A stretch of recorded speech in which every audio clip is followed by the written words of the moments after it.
Ipswich Election Watch 2020 with Alan Roebuck.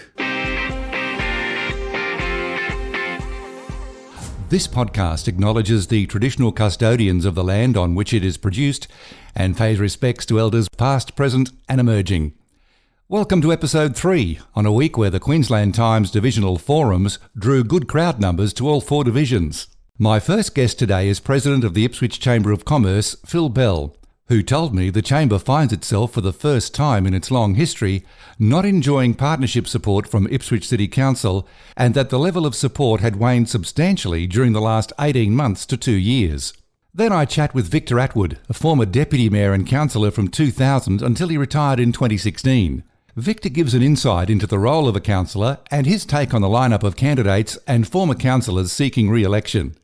But first, Ipswich City Centre has been the sleeping giant of Queensland, just waiting for the day when it could rise to its rightful position as a major regional centre of the southeast.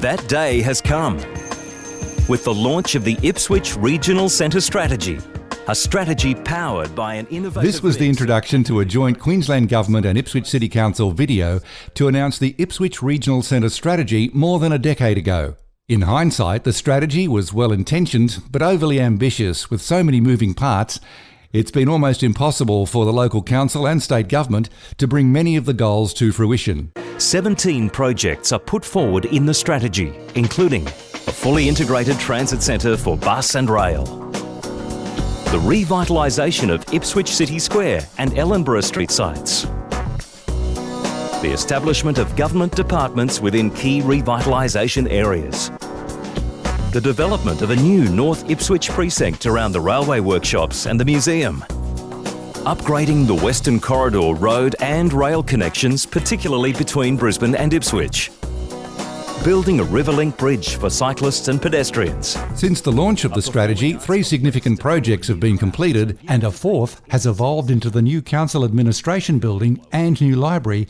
now under construction. Other projects like a major performing arts centre will likely only happen with the support of the Queensland and Australian governments and the incoming mayor and councillors. In a future episode of Ipswich Election Watch, I'll take a closer look at the ups and downs of Ipswich CBD since the disastrous Reeds fire in 1985. Ipswich Chamber of Commerce and Industry was founded in 1906 and membership today is stronger than ever. Philip Bell is continuing his successful role as President of the Chamber. Thanks for taking time to talk with Ipswich Election Watch, Phil. Thanks, Alan. It's great to talk to you. Look, it's undoubtedly one of the most crucial council elections in living memory. What are you hearing from business owners about the calibre of mayoral candidates and, secondly, the council candidates? Yeah, I think there's an understandable level of caution among the business community, Alan, in terms of the campaigning and more importantly, what the landscape looks like post-election.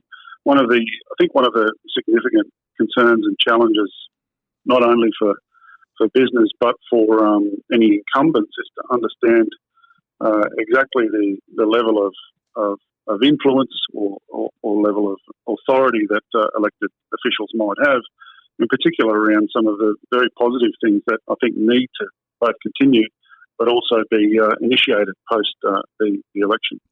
Well, what are the issues facing businesses large and small? Yeah, well, some of those issues, Alan, including, I think the community is well aware of the long-lasting and ongoing challenges around CBD development within the city of Ipswich, and I think there's an understandable level of caution around what the completion of that looks like. I will say, as a side issue, one of the very sensitive but important issues that the business community is looking for is to really hold not only the incumbents in the next local government election, but also our previous administrator, Mr. Camello, to account in terms of commitments made around that development featuring complementary commercial development rather than anything that might adversely impact upon existing business. More broadly than that, Alan, I think what the business community is looking for is a level of support that that I think has waned substantially through the recent disruptions over the last 18 months to 2 years. The business community, I feel, needs to benefit from some stability that comes post the local government election, but also a recognition of the fact that business has been doing the heavy lifting through all of the disruption that's occurred at that local government level, and needs to be supported, to I think transition to and realise the growth that is available in this region. Well, given what we've seen in the CBD, and there are a lot of workers on site, there's a lot of concrete being poured. How do you see it panning out from here? Yeah, it's optimistic. I think whenever you see cranes and construction, I think there's cause for some optimism. I think we need to balance that though, Alan, with the caution and the recognition of the fact that there are fantastic businesses locally. I go across the river to Riverlink that has basically been sustaining the retail heart of the Ipswich CBD for a decade and beyond, and that business community, I think, needs to be recognised for a lot of the heavy lifting they've done in providing retail opportunities for customers in the local business district. And that recognition simply needs to come in the form of the fact that the CBD development needs to complement both sides of the river and the commercial offering generally.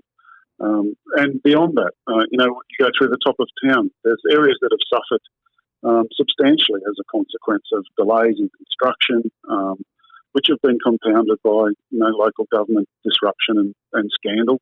And I think it's time. I think beyond this election, it's time that, in particular, our local government recognise the heavy lifting done by, in particular, small business in this region, and start providing the support that they're looking for. A lot of the alleged support provided by council through this challenging period of disruption has really not added a great deal of value to local and small business.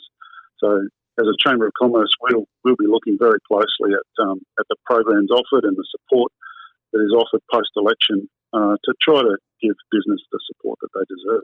The Chamber is more than just about the businesses in the CBD. What about the wider city area? What do you see are the issues that apply citywide? Yeah, absolutely. I'm glad you raised that. We're one of the strengths, I believe, of our region is its absolute diversity. So beyond the city of Ipswich, the CBD, there are fantastic commercial offerings through villages and small towns and communities. There's a range of residential and commercial offerings right throughout our city. I can understand why that's challenging for local government, but it's also a massive opportunity for us in business. There is something for everyone within this Ipswich community. I myself, living in one of the outlying regions of the local government area, get to see on a daily basis just the diversity and the attractive complexity that our business community provides as a southeast Queensland region. That I think needs to be recognised as well post-election by local government. We as a Chamber of Commerce have been spreading our wings and branching to our north, south and west predominantly. We've got strong membership in our east already, but I think a new local government needs to recognise that there are village and local and community and business issues well beyond the Ipswich CBD. And again, we'll be looking as a Chamber of Commerce to ensure that's recognised as well. What are the other issues that candidates should be broadly concerned about? Well, if I go straight to, I think, the core issues for business locally, what council needs to understand, Alan, is that many businesses, in fact, a large proportion of businesses, operate purely on the margin. So I think there's sometimes a mistaken apprehension around business that, you open the doors and you trade, and there's an opportunity there, to make profit. The harsh reality is that many businesses in their pure existence are tenuous, and they operate on very, very slim margins. So the challenge that I put out to not only local government but all levels of government is to work to support business on lowering cost. The costs of opening the doors and running a business are absolutely going through the roof, whether it's utilities or energy, whether it's supplies or transport. there's a lot that government can do to be working on driving those costs down, just simply to make sure that business can continue to open its doors. Phil, do you think voters have had enough to make an informed decision? Well, I think they've got a strong awareness of who their candidates are. I mean, once you get through the challenge of understanding exactly which division you might reside in, I know that there was a lot of concern around that with the change to divisional boundaries, which is not to suggest that change can't be a good one, Alan. I think voters have good information about who their candidates are. What they, I think, lack clarity on is exactly how candidates, and in particular incumbents, can translate whatever electoral spin they might have provided to affirmative action to support business. So it is true that there is going to be a challenge among our new council for not only them to understand, but for voters and the electorate and constituents to understand how we can get things done, how we can undertake change, and how we can undertake improvement for our business community. But, I think, like many voters, there are concerns about exactly how limited the authority of councillors might be in the new world. It is, I think, the nature of any work that's undertaken in terms of review and compliance and audit, that levels of government often go into a form of paralysis post, that significant scrutiny that comes following an intense review. So I think one of the concerns and one of the challenges for the business community is to understand how quickly and dynamically work can be done to support business. If I give you an example, Alan, we as a Chamber of Commerce find ourselves in the first year in our 115-year history where we don't enjoy the partnership support with our local council, and that is extremely disappointing. In fact, the only support that we're able to achieve in working with council now requires, as I understand it, a 60-day approval and turnaround process. Now, the important thing to understand about that is that business moves faster than that. So whatever the emerging issues are for business, we as a Chamber of Commerce need to be dynamic, we need to move quickly, and we need to move in to provide support to business where and when it's required. So that kind of that bureaucracy that might result in delay in terms of affirmative action to support business is certainly concerning. Well, I think a priority for the new councillors, Phil, is to have more than one council meeting a month, because individual councillors can't enact change, but a full meeting of council can make sweeping changes, and if they set their minds to it, they can do it very quickly. And I don't think any of the fresh-faced candidates probably grasp that concept. Former councillors will, if they get re-elected, but the newbies won't realise how much power they actually do have at a full meeting of council. It doesn't have to go through the committee process. Items can be raised on the council floor, a vigorous debate can take place, and a vote can take place. So if there are pressing issues, they can move quickly if they want to. I really hope you're correct. I'm really pleased to hear. I agree with you. I think frequent meetings. Business community is looking for council to be quick and agile and react rapidly where support's required. So I'm very pleased to hear your optimism in that space, and I hope you're correct. It will take a little time, but I think that is what will ultimately happen as new councillors find their feet in the chamber and how the organisation functions. Phil, just coming back to the role of the Chamber, here's an opportunity to put in a bit of a plug. What's coming up in 2020 of interest to members and potential members? A lot. I mean, we have a full program of events, as usual. One of our key strengths, I think, as a Chamber of Commerce is our ability to bring business together.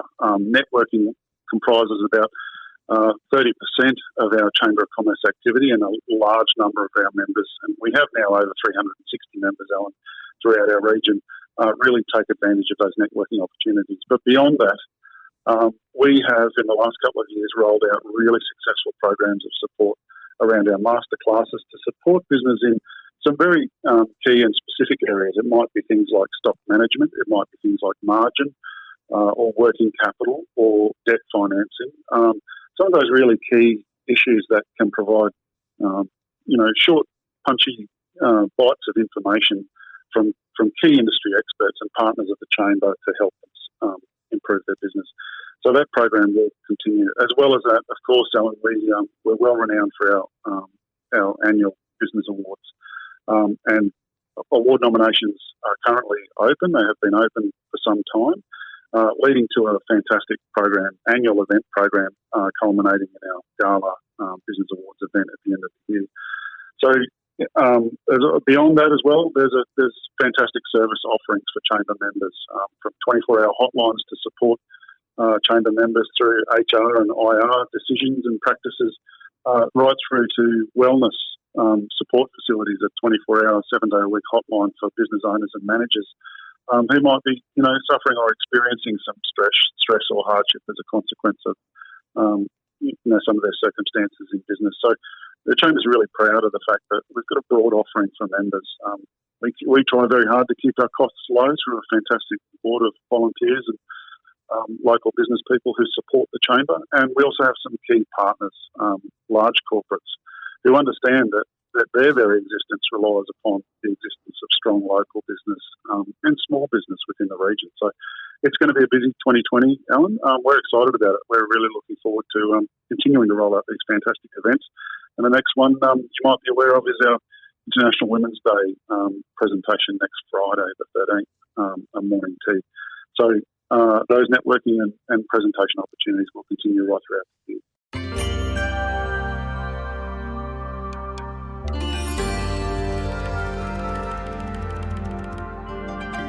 Victor Attwood was Deputy Mayor of Ipswich City Council from 2004 to 2016, after first being elected as a councillor in 2000. He joins me now with a unique insider's perspective on campaigning and the inner workings of being a councillor. Thanks for taking time to talk with Ipswich Election Watch. Victor? No worries, Alan. Always glad to catch up with friends. As a keen observer of local politics, how engaged do you think the voters are in this election? I think that overall, not very engaged. And with the proliferation of election signs now going up around city, I think people will become more engaged.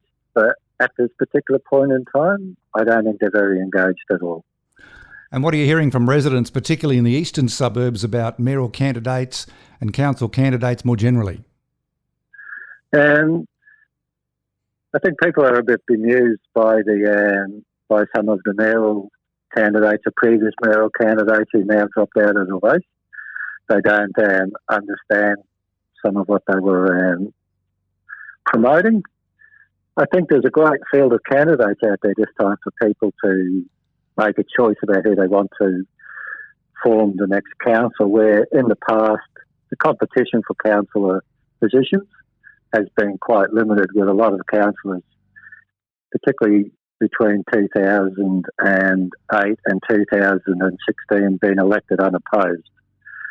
And I think that caused a detriment to the city in that people didn't have to fight for their job. Are there any specific issues you're hearing people talk about? People are talking about, overall, they want a council back. They're sick to death of the administration and how the city has been let, in some ways, go backwards in regards to dealing with community issues and with festivals, with stuff like that. They want someone they can ring up to and complain about their footpath or about potholes. Where before, with the councillors, people could ring up the elected officer for each individual councillor and, of course, have that service request put in and dealt with in a convenient and quick manner, where now a lot of people don't bother because they don't think anything happens. So they're keen to get a council back. They're keen to get control back of their own destiny.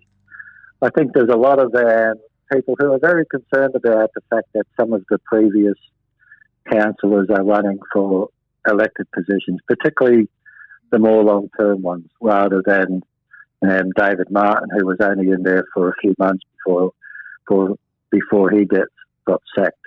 I've had quite a few people talk to me about the previous councillor for Division 2 and how long he was there and whether he was involved in any of the shenanigans that went on before. they seem to be a bit low to just to automatically vote for him like they would have in the past. There's not been a lot of education on the different voting methods for mayor and councillors. It has changed from the last election. How do you see the level of informal vote panning out?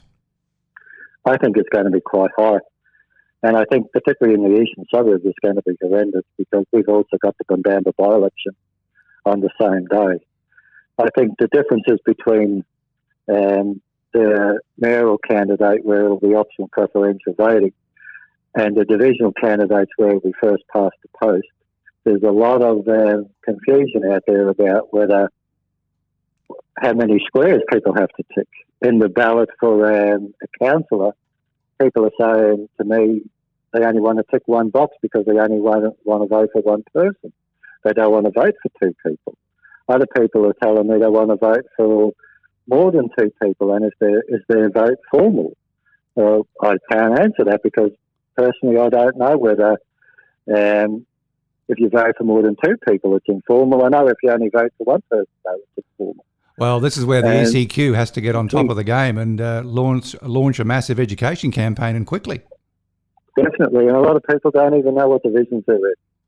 They haven't been told. They know there's been huge changes. There's only 4 divisions and they're multi-member ones, but they don't know which one they're in. Well, under administration, there's been a wholesale revamp of many council policies and procedures.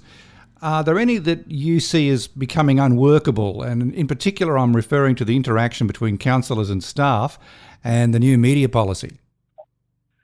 In the previous council, councillors there was a council policy about what level of interaction there was between councillors and staff. The Local Government Act had some specific legislation that said a councillor could talk to staff at a certain level, but they couldn't go below that level. That was the policy of the previous council, and I know that some people abided by that and some people did. When a new council was elected, of course, they set the policies and procedures, so they will again go back, look at the Local Government Act and see what level of interaction they want with the staff, particularly staff below the departmental head level, because of course they're always interacting with councillors anyway. Just looking closer at the new media policy, there's going to be some restrictions placed on councillors on what they can say, what they can't say on behalf of council, as opposed to an individual. Initially, the mayor is going to be the spokesperson and would delegate that to another councillor if he or she wasn't available. Do you see that working in practice? No. That was a policy we had before. And councillors just go off and do what they want. They announce council policies and council procedures. They announce measures in the budget and all sorts of stuff before the mayor had a chance to ever put out official press releases. If some of those previous councillors get re-elected, that will just go straight out the door. They'll say they're a representative of the people or whatever division they're in, and they've got a right to tell those people what they want, and no one is going to limit their freedom of speech, their freedom of political association, and their ability to communicate with their residents in their division. No doubt we're in for some interesting times should that eventuate. Looking at the bigger picture, if you happen to be heading back to the council chambers, what would be the priorities for a new council? I think the first priority will have to be for the council to regain the trust of the community. I think it's been destroyed over what happened with councillors Pasali and Antonelli in particular, with them both being charged with criminal charges, and with all of the 2 previous CEOs and other members of the council being charged with misconduct and corruption, and in some cases being jailed. There's a real lack of trust in the community, where all levels of politics, but usually local government has the highest trust rating. I think in Ipswich it's been absolutely bulldozed by what's happened, but also by the actions of the administrators, particularly Mr. Chinello when he was there, and his group of advisors in cancelling so many community events and downsizing them and making everything a bureaucratic process for community groups to access council community funds and stuff like that. I think that they've gone too far, and they've destroyed a lot of trust in the community, that people will have a long, hard road rebuilding that trust for the community to believe again in the council and what the council was trying to do. So what you're saying, it's probably going to take more than one term for that trust to be rebuilt? I think it will take at least 2, and whatever happens in the first 12 months of the new term of this new council will set the foundation for what will happen in the future. And if it gets mucked up, it'll be held to pay for residents in Ipswich accessing council services. It's really become quite fraught at the moment, and I think that if the elected councils don't get a firm grip on this, rebuild the trust in the services that the community had before, and one of it will be a nightmare to be a councillor, and it'll be a nightmare to be a resident or a ratepayer trying to get assistance from the council. After all, you have to remember that a council is an elected representative of the people. They're not people elected to be a board of directors. They're representative bodies. They make decisions not like a board of directors. They make decisions as politicians and as councillors, elected representatives of their community. They're there to do what their community wants, not to run a business, but to be a community representative. Victor, I touched on this a little earlier in our conversation. Do you think voters have had enough information to make informed decisions, let alone the ones that are brand new to the game? No, not at all. I've had, in my post box, I've had one flyer from one person. I think there's 9 people running in my division. I've had nothing from anyone else. I wouldn't know some of them from a bar if I ran into them. I don't know what they stand for. I don't know what their policies are. I don't know what their political ethos and philosophy is, whether they're a person who believes in community, whether they're a person who believes in outsourcing council and services, or whether they're a person who believes that the council should have a balanced workforce that can deliver all the services that it needs. Until you know those things, how can you make a decision who you're going to vote for? As a former councillor and deputy mayor, what do you think the biggest shock will be for first-timers in the chamber? The amount of work that's required and the amount of new information that's all of a sudden put in front of them that they have to learn and they are expected to know. That and putting together their first budget. Particularly if it's a brand new council with no previous councillors, they will have no experience in putting together a budget and how to get funding for particular projects that they may have promised people in order to ensure that they got elected, and also the plethora of policies and procedures that are expected to know and expected to follow right from the very beginning. I do hope that they have a proper induction process for everybody who wins at the end of the month, because when I got elected in 2000, there was no induction process for councillors. You just got elected and then you learn as you went. I do believe there is a program set aside for new councillors, so hopefully that will be thorough, and then councillors can get onto the job of being councillors. For the first 3 to 6 months, your head's spinning when you're first elected, trying to figure out what's going on and what isn't, what you need to know and what you don't need to know, what policies and procedures need changing because they're detrimental to the well-being of the city or to the well-being of the residents in regards to interactions with councillors and stuff like that. I just think that there's a hell of a lot to learn, and I wish them all the best of luck. Well, Victor, thank you very much for your insights as a former deputy mayor. We won't have long to wait. March 28 is looming large, and then we'll know the full makeup of the new Ipswich City Council. Thanks for your time again. No worries, Alan.